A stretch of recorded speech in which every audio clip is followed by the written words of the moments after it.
ka-twinning! Ang gagawin po natin mga ka-twinning ngayon is paano gagamitin ang dishwasher machine. Ito po siya. Ayan. Naglagay ako ng mga plate. Automatic siyang mag-wash. Ayan. So, close natin siya. Ay, ang brand lang niya is World On. Yun ba yun? Bago tayo mag-start mga ka-twinny, dapat ilalagay muna natin ang sabon. Yan, nakikita nyo yung dalawang square.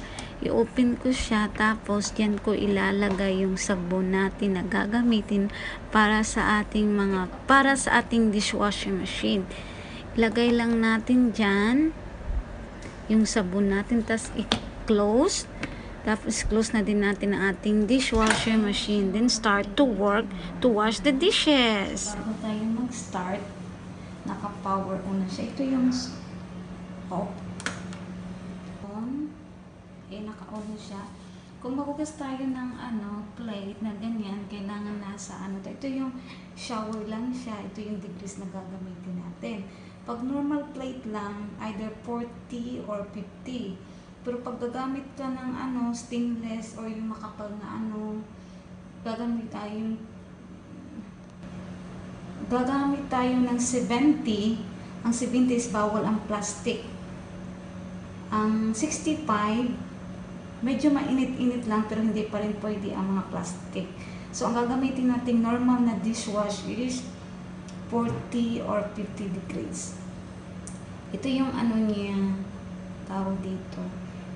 Adjust kung saan ka dito pipili ng temperature. Okay, and then ito po yung start. So start na natin siya. Ilagay natin siya sa 50, 40. Lagay natin siya sa 50. Ayan, nasa 50 na siya.